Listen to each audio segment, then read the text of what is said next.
So let's get started, Eugene. Thanks for a warm introduction and the opportunity to be part of your webinar program. We're happy to update the folks who found time to join us during this lunch hour about the government funding programs that are available for-profit businesses today. Although we will mostly focus today on the businesses located in Ontario, there will be several programs, several federal programs that any business in Canada can apply for, and I will highlight those programs.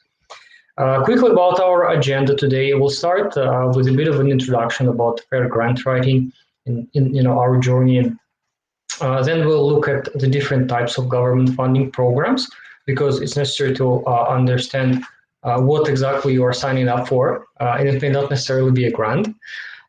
We'll talk about a few success stories of our clients and not only our clients. And then we'll dive deep into the purposes and the reasons why the government funding is available for Canadian businesses. And we'll look deeper into most popular programs that are available today. Some of them are not available, but will be soon available. So we'll talk about those as well. And then we'll talk a little bit about success factors, if you will, how you apply for the funding, how you make sure that your application stands out, and then we'll conclude with questions and answers. So by all means, please feel free to write your questions anytime during the presentation, and we'll answer them at the end. Quickly about fair grant writing, we've been recognized experts in government funding applications since 2013. We're proud that we've secured millions of dollars in government funding for our clients over these years and helped them to either grow their businesses or significantly improve their productivity, their skills, and so forth. Just like most of our clients, we are very focused on quality assurance and have a process in place for ensuring the quality of the application and maximizes the chances for approval, and employ top-level business writers experienced in business, finance, as well as professional editors. But enough talking about us, so let me first introduce you to the world of government funding. There are different types of government funding, not just grants. Grants is obviously something that most of you have heard of and most of you like. Why? Because it's non-repayable funding. That means you don't have to pay the grant back. And the grants, like all other government funding programs, they are not available just because your business exists. You cannot apply for the grant. You have to have a specific purpose that matches the purpose that matches the purpose of the program. And we'll talk about the purposes later on. But just as an example, you may have a skills training needs in your company. There are grants to cover skills training. There are grants to cover new hires. There are grants to cover marketing and so forth. So you have to always have that purpose in order to qualify for the grant or for the loan or for any other government funding type. Now, government loan is another type of a government funding. Unlike commercial loans, the government loans are completely interest-free. Typically, they support large-scale expansion projects, such as construction of the plant or expansion of the R&D facility. So those are massive projects that last typically a couple of years and result in the huge employment creation. Those may qualify for the support under government loan programs. Tax credits, another type of government funding. It's non-repayable funding, so you don't have to pay the tax credit back. However, the key difference between the grant and the tax credit is that tax credit is the retroactive form of funding. That means that you get the money after you've completed your project or after your fiscal year end. Whereas for the grants, you have to apply first, wait for approval, and then you can start your project. Now, there are also temporary COVID incentives. In fact, there's no just one specific kind of type. Under those temporary COVID incentives, there is a combination of grants, loans, tax credits, government procurement programs. So it's all lots of different federal and provincial opportunities However, most of those programs will expire in June 2021. So if you haven't applied for any means, apply right away. A couple of words now about what our clients have been able to achieve.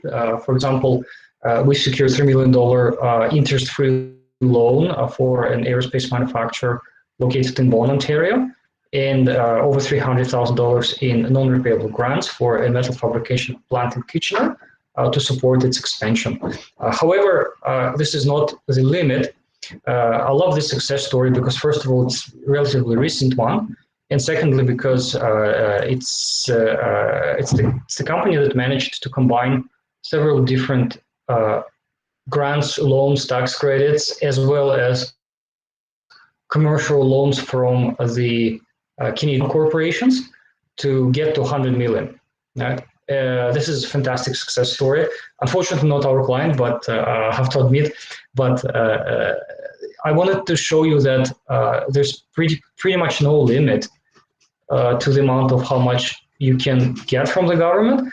The key question, though, is whether you have like enough projects or enough scale of the projects to be in need of such an enormous amount of funding. Something to think about, definitely.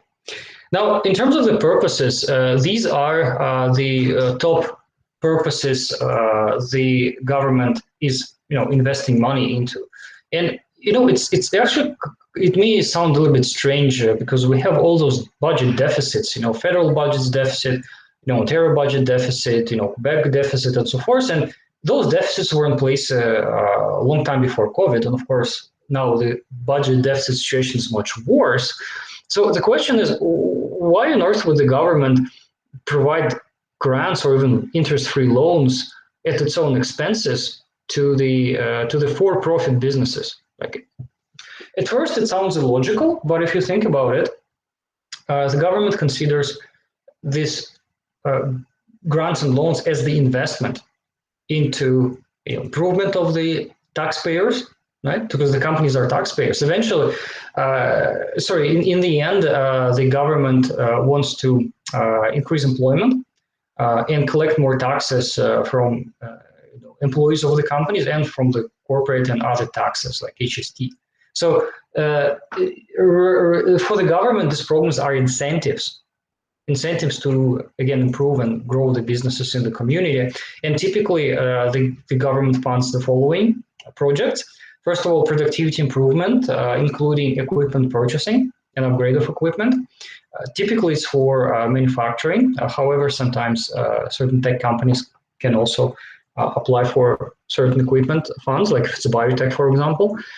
Skills training, another big category, a huge issue right now for all employers to find the right people. Now, instead of finding the right people, what you can do, you can hire somebody who's not that right, if you will, and apply for the training grant, and the government will compensate the portion of the training costs to bring that person to your standards.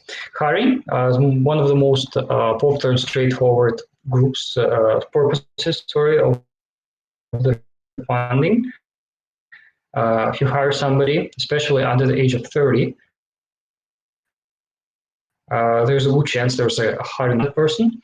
Export business development, the huge focus of the Canadian government nowadays is on helping Canadian businesses enter the new export markets, especially outside the United States. 75% of our economy is tied to the US exports. The government wants to diversify, so there are special grants to help Canadian companies diversify their export sales.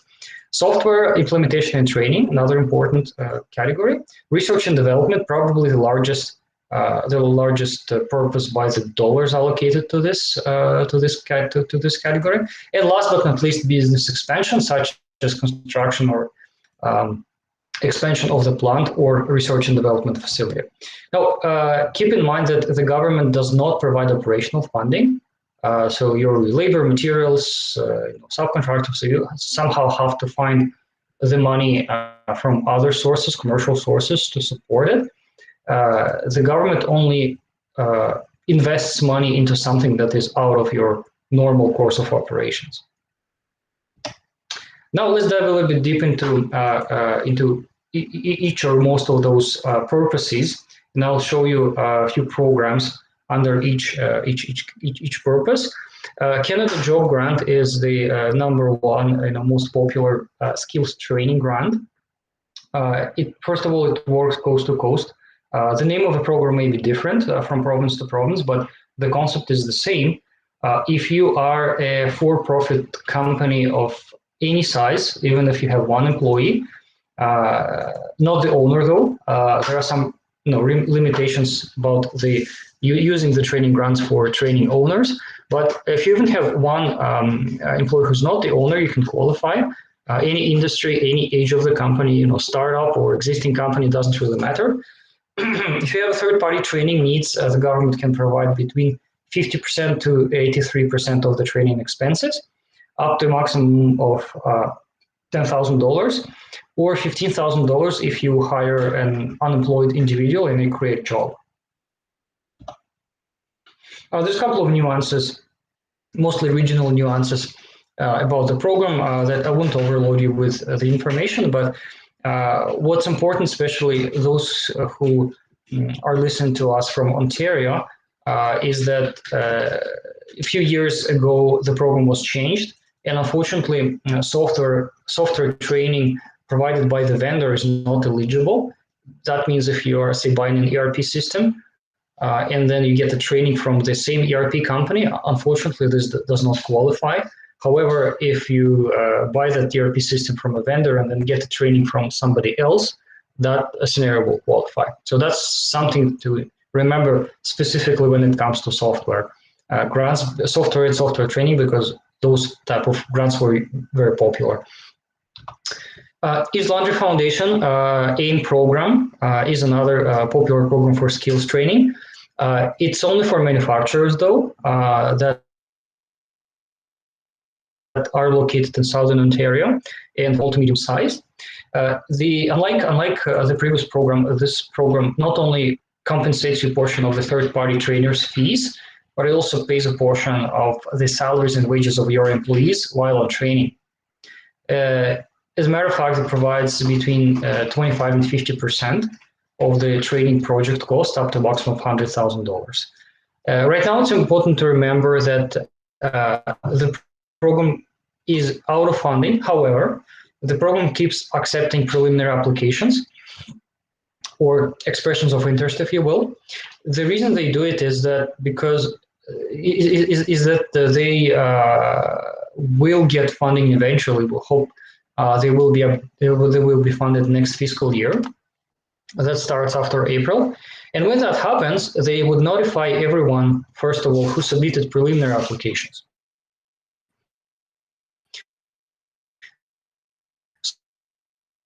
If you're not in a hurry and you can wait with your skills training project, we encourage you to and secure your spot in the line.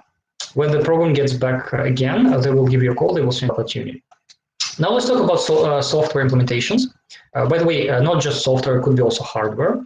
And one federal opportunity that is hugely important, it's called Canadian Agricultural Partnership. Although it has a name of agricultural in it, it does not mean that it's only for farmers. It's also if your business is in one of the sectors and you are in Canada, then chances are you qualify for this program. The intake dates vary though from province to province, and what you can cover through the program is the cost, 35% of the cost of software, hardware, customization, consulting fees, advisory fees related to the software implementation, as well as implementation time and cost, including your labor and including the training. So it's a pretty lucrative opportunity. Depending on your province, you can check the next intake. We can help you out as well. And if this is something that you wanted to do, you can get up to $100,000. Another program is for automotive industry. It's also important to remember that it's not for how to say, large OEM plants, like, Ford plant, GM plant, whatnot. It's for small to medium-sized producers that make parts for the automotive, for the cars, sorry, and located in Ontario. The primary focus of this program is on software and hardware as well. However, you can also use this money to complete a lean implementation project and improve skills of your employees significantly. The program provides 50% of the project expenses up to a maximum of 100,000. The intake is currently closed, but we expect it to be announced in spring 2021. Now, with regards to research and development, as I mentioned in the introduction, it's probably the largest opportunity in terms of dollars. Two most popular programs in this area are IRAP, Industrial Research Assistance Program, which is a grant for small businesses, typically tech-driven businesses or manufacturers that have a particular product development or product improvement goal involving R&D processes, experimentation on the, say, different compositions of the product, maybe different compositions of the chemicals or anything of this nature. Sometimes new software as well, although it's not it's not a focus of the program. The program is a grant that you apply first, then you get it approved, then you start incurring your labor cost or your material or subcontractors cost, and the program will reimburse you those costs on a monthly basis. Important for your cash flow, a good one for your cash flow, but unfortunately, in many cases, R&D is more unpredictable, and it's very hard to come up with an R&D project with a certain scope that you understand. You can kind of run out of that scope or run out of the budget on R&D project very easily. So in that case, there's another program. I think most of the listeners are familiar with that, at least heard of that, called the SR&ED Tax Credit, or Scientific Research and Experimental Development Tax Credit.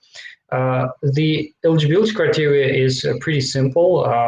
You have to be a Canadian corporation, Canadian controlled corporation, and must conduct certain scientific research and experimentation activities at your facility. Now, when somebody tells you research and development, what do you think of it? I imagine immediately a lab, like a university lab, with tubes and liquids bubbling in those tubes, so something like that. Fortunately, it's not. You don't have to be as scientific to qualify for this. Now, you can be. Don't get me wrong, especially if you're in, say, chemical manufacturing or maybe beverage, or you have a brewery. Sometimes you literally have to have bubbling liquids around you to come up with a new product. But it's more. This program is more down to earth. If you create a new product or improve a new product, or say production process or whatever other process that may be, and you don't know when you start what are the kind of tools and methods that you need to implement in order to develop that new product. Yeah?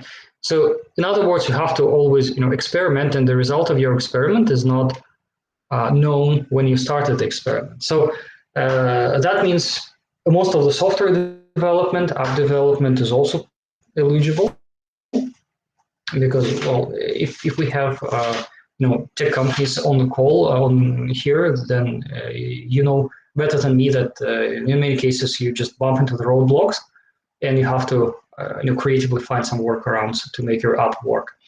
If you qualify, though, you can get 60% of your labor cost, 40% of your material cost, and 30% of your contractor's cost, up to a maximum of $3 million per fiscal year. That means that there's pretty much no limit, which is good compared to the grants. The grants, they always have the limit. Well, SR&ED has a limit of 3 million, but come on, it's a lot. Let's now talk about export development. I mentioned that it's the priority for the government to help Canadian businesses diversify and sell more internationally. The top choice program here for this purpose is CanExport. It's the one, it's a program for all Canadian businesses anywhere in the country that were in the business for at least a year and that have less than 500 employees. To qualify, the companies have to choose the new export markets for them for the purposes of the application, where they don't have significant sales already. And when it comes to our closest neighbor, United States, there is a special rule. For the purpose of the program, the United States is not considered as the one export market. They actually broke the US down into 4 regions, literally east, west, north, and south, and allocate certain states to each region. That means, in simple words, that if you already have a client in state of New York, but now you want to start promoting your product in the state of California, even though you already sell in the United States, for the purpose of this program, your market in California will count as the new export market. So you will be able to get this funding for pretty much your sales and marketing expenses in the other market, translation, certain compliance expenses, for example, trademark applications, certifications in the foreign market. When we had better times before COVID, this program also covered a portion of the international travel, portion of the cost of the trade shows and trade missions. Those were very expensive, if you can remember.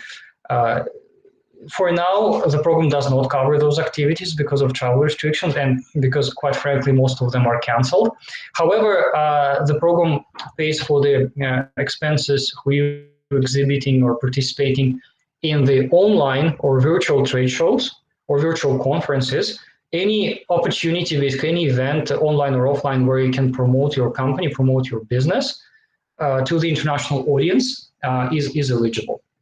Online advertising, by the way, is also eligible. But again, keep in mind that it's only for a new export market. So going to our example with the state of California, if you wanted to run a Google ad campaign targeting businesses or consumers in California, then a portion of your expenses may be covered through the program. And the maximum at this time is $75,000. With regard to hiring, there's actually quite a lot of different hiring grants.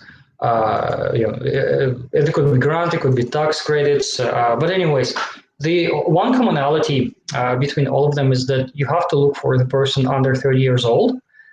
Chances are that for that young person, there are certain hiring grants depending on the position that you're looking to hire that person for. Also, depending on the client status, educational status of the applicant. There are different programs for students, for graduates, for master, PhD kind of level students and graduates. So I wouldn't overload you with information about hiring grants, but I wanted just to one thing to remember about them is that it's for hiring folks under 30 years old.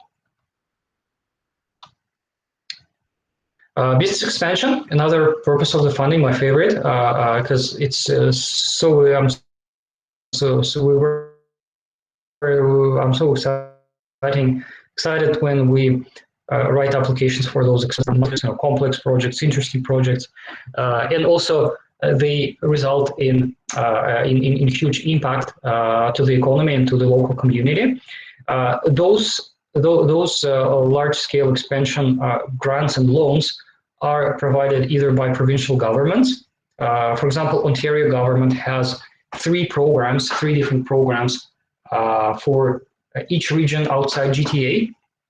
If your business is located anywhere north of Newmarket, west of Hamilton, or east of Oshawa, you may qualify for the expansion grants or expansion loans from the provincial government.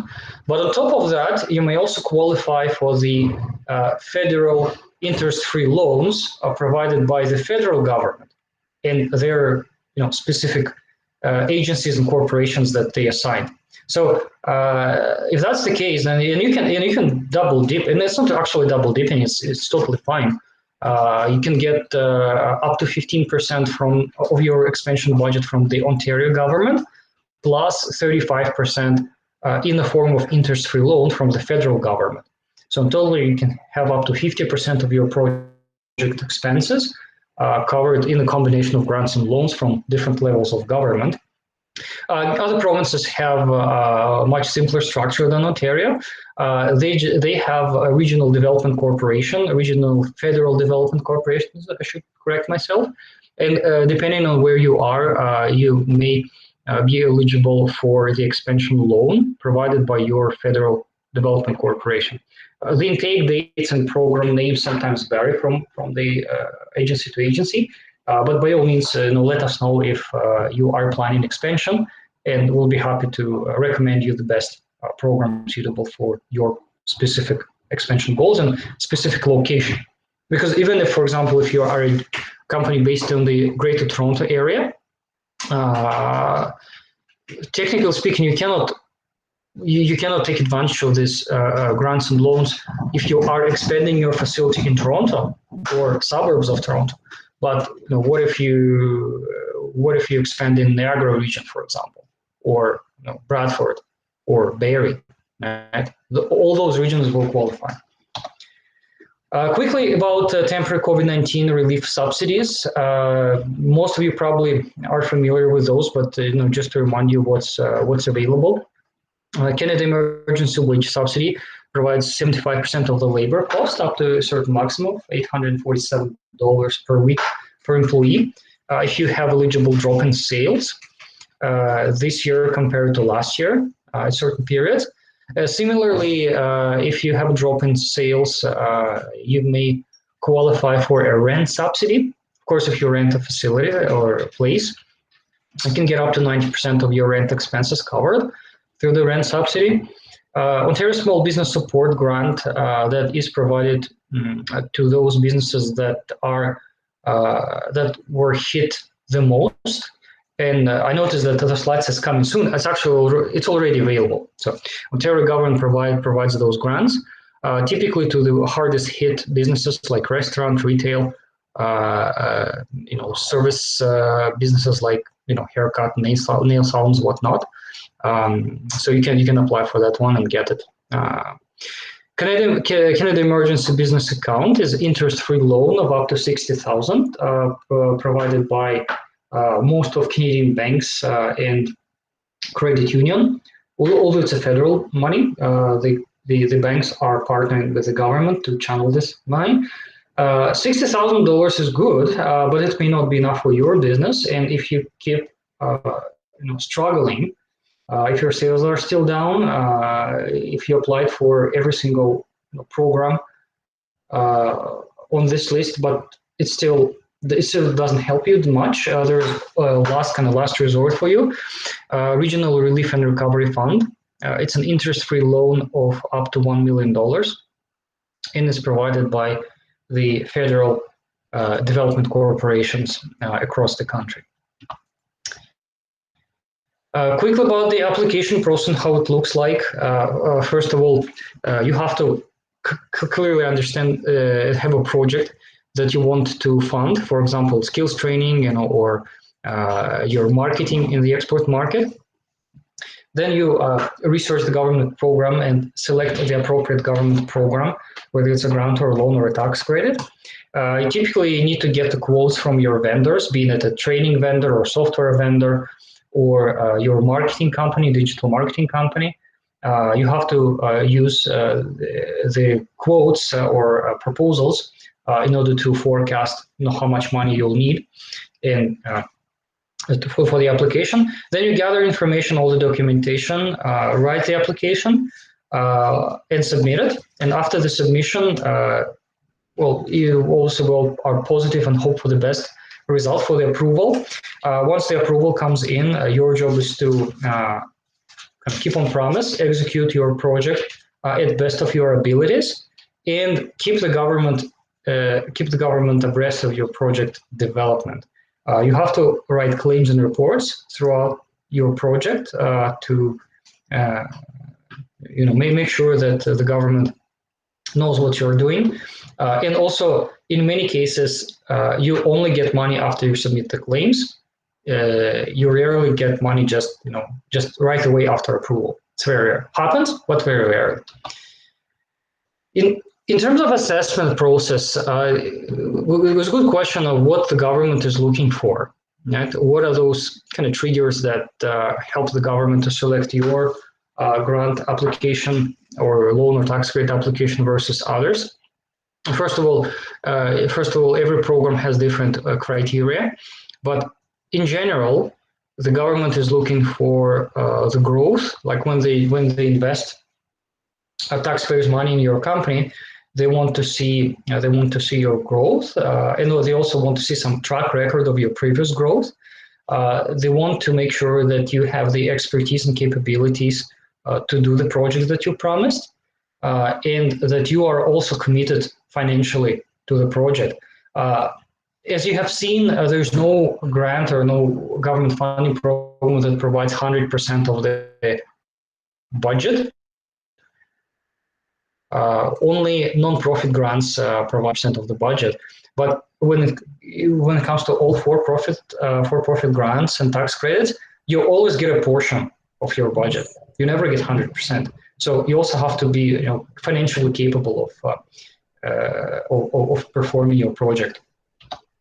What else can help you to maximize chances for success? Obviously, understanding assessment criteria. Every program has different focus. For example, sometimes contradictory, believe it or not, because some programs for productivity improvement, they don't want you to hire more people. Like, it's a paradox, but that's how some of them work. You're supposed to be more productive with your existing number of employees, and yeah, maybe later you will hire somebody, but it's just not something that the productivity improvement program is looking for. Job creation is definitely something that the government wants, especially in distressed areas of the country. And they also want you to grow them, more sales, new products, more R&D. Specifically, if you can export your product after your project is completed, then that's even better. Right? And respect the rules. The programs frequently have deadlines. There are certain eligibility criteria that you have to understand. Stacking, that means applying for multiple programs for the same project. It is possible. However, there are certain limits.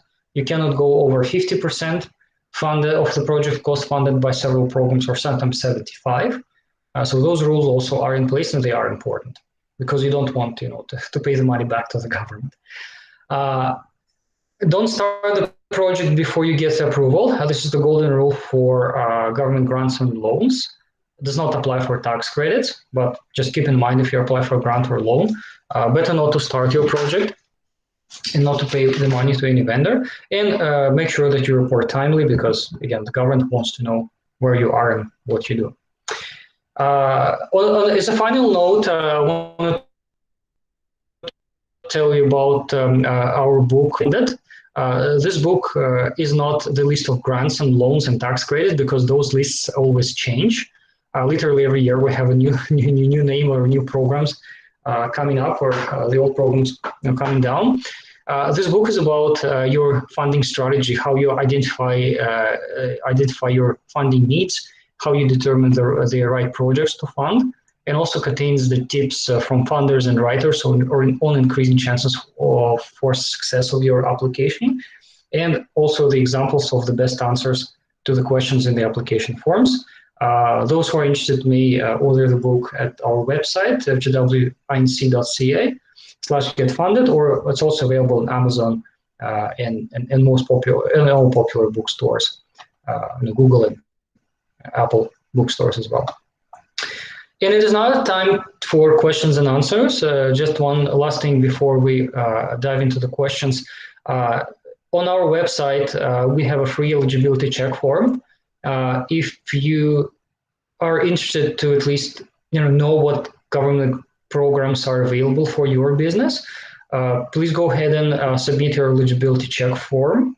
And the information that you will provide is enough for us to at least determine what's available for you now and what you can apply for. And then, of course, it's your choice. You can do it yourself, or you can do it with us. We'll be happy to help you out. And I hope I was able to explain, why it's better to go with the professional agencies like Fair Grant Writing. And I look forward to the questions and your submissions. Hello, Igor. Thank you so much. In the chat window, you can see the questions by the people attending. Just click on the chat window.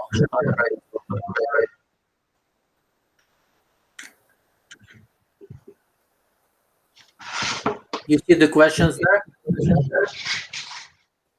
Let me read it to you.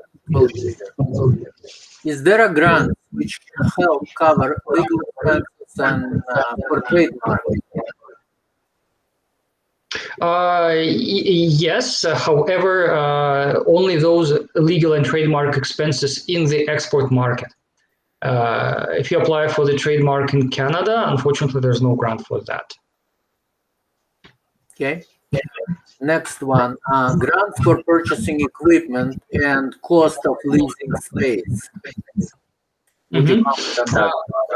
Yeah, perfect question. Once in a while, there are grants available for equipment purchasing and upgrade. At this time, not everywhere in Canada and even not everywhere in Ontario, these grants are in place. If you are in the Greater Toronto area or Ottawa, the city of Ottawa, unfortunately, there is nothing for you at the moment.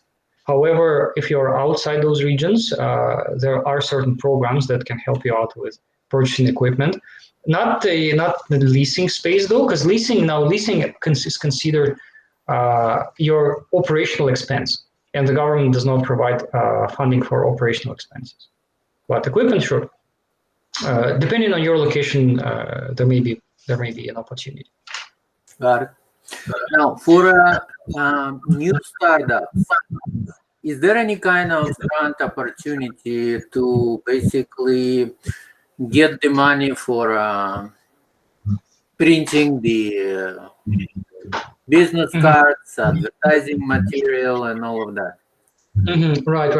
There are a couple of opportunities that we're not necessarily focused as the company on those, just because those opportunities are quite small. They typically are limited to $5,000, and the application is very straightforward. So you as a startup, you don't need to pay anyone to do that. So there are the program is called Starter. Wait a second. What's the name of it? The Starter. There we go. Starter Company. Starter Company or Starter Company Plus. So Starter Company is for youth, and Starter Company Plus is for everyone. If you are a startup, then you can apply for this program, and you will be on the hook for some coaching sessions provided by local and municipal business development agencies. And then upon your successful completion of this coaching, you will get a grant of up to $5,000. To kickstart, it will be enough for you to do your website, to do your business cards. So that should be enough. Now, with startups, it's always a fine line, if you will, because technically speaking, for most of the government grants, sizable grants, you have to be in business for at least a year, or in many cases 2 years, just to prove the government that this business, worth investing into. Right? However, if you are, let's say, a tech startup, and you can attract the investors and get some, say, venture capital money, angels money, you can apply, assuming that you have, the term sheets with those, say, venture capital funds or angel funds. By default, if you are a startup that pays salaries to the owners of the startups or to the employees, and you are developing something, especially many tech startups are developing something, then SR&ED Tax Credit program will be your solution as well. Great. Thank you. Next question from Irina. Are there any funds available if Ontario Corporation is planning to open a sales office in British Columbia? Mm-hmm. In this case, good question. In this case, we'll have to double check what British Columbia, province of British Columbia, has for supporting local economies. British Columbia is also a very diverse place economically. For example, there's Greater Vancouver and Victoria area, and then there are all those distressed parts of the province, economically distressed parts of the province that were hit by certain issues with forestry industry and natural resource industry. So depending on where you will be moving, will be locating your facility in British Columbia, you may be able to get one of those regional incentives to hire local people. Okay. There is a question from Sivaram. How do you guys charge for your services? Good question. It always comes up during the webinars. We don't disclose publicly our prices, so we welcome you to fill out eligibility check form. If you qualify and if there's something we can help you with, then we'll give you the quote individually. So by all means, feel free to apply to submit the form. There's no obligation for you when you send your inquiry to us. Okay, that seems to be all the questions. I just wanted to add one more thing. Maybe you guys are aware of it, but since Monday, there is another program which became available on federal level. It's called Highly Affected Sector Credit Availability Program. It's a HASCAP. Mm-hmm. It's can you comment on that? Mm-hmm. Absolutely. It's one of those temporary COVID-related, not subsidies, but the loans. The program is channeled through the regular commercial banks and credit unions. So first of all, if you are interested in this program, you need to talk to your bank account manager. With regard to the terms of the program, it's a loan, although again provided by the banks, but is guaranteed by the crown corporations like BDC and EDC. And in the event if something goes wrong with your highly affected business, then those corporations will apparently have to pay the loan back. Also, the good thing about this loan is that it's the fixed interest rate of 4%, and the repayment period is up to 10 years. The deadline, though, is June 30th. So, by all means, if you're highly affected, highly impacted business, such as retail, restaurant, and pretty much any other business that was hit hard during pandemic, talk to your banker ASAP and submit the application. All right. Okay. If there are no more questions, I would like to thank you, Igor, for a very informative presentation. And before we sign off, I would like to remind everybody that the recording of this seminar is available on YouTube channel, so you can watch it anytime if you would like to rewatch it, or you can forward it to a friend who wasn't able to attend it at this time. if you'd like to get notified when it is posted and hear about upcoming seminars, please sign up for a newsletter on our website, youraccounting.cloud. And you are welcome to get in touch with us to get help on planning your business finances or make the most out of your new funding. Our website is, again, youraccounting.cloud. Link is posted in the chat. Thank you so much again, Igor, and the team of Fair Grant Writing for the great presentation. Thanks a lot.